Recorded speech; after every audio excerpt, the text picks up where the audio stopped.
पण त्याच भास्कर जाधवांवरती जिल्ह्याची जबाबदारी देण्यात येत नाहीये. त्यांची कुठेतरी हो, जिल्हा कमी, आम्ही महाराष्ट्राची जबाबदारी त्यांच्याकडे द्यायला बघतोय.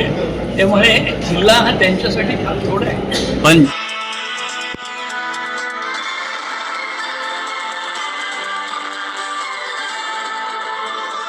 वैभवाची प्रगती बघायला आम्ही पण उत्सुक आहे. सर, तुम्ही असंही म्हणालात की भास्कर जाधव यांच्यासारखे जर 5 नेते महाराष्ट्रात जर मिळाले तर मुख्यमंत्री तुमच्या पक्षाचा व्हायला वेळ लागणार आहे. पण त्याच भास्कर जाधवांवरती जिल्ह्याची जबाबदारी देण्यात येत नाहीये. त्यांची कुठेतरी हो, जिल्हा कमी, आम्ही महाराष्ट्राची जबाबदारी त्यांच्याकडे द्यायला बघतोय.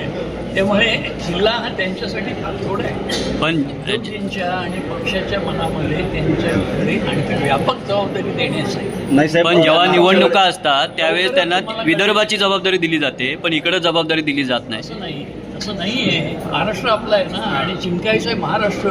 फक्त कोकण जिंकून नाही होणार आहे.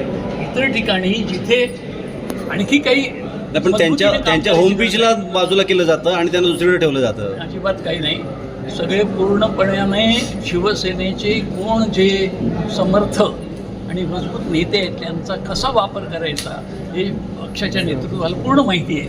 आणि पुढच्या काळात तुम्हाला बघायला मिळेल की शिवसेना घोडदौड करते. मगाशी तुम्ही असं म्हटलात की असा काही चमत्कार झाला की पुन्हा निवडणुका लागतील आणि आपलं सरकार येईल, या संदर्भात काय सांगा? नक्कीच वातावरण असं आहे की जनता मध्ये पण खतखत आहे.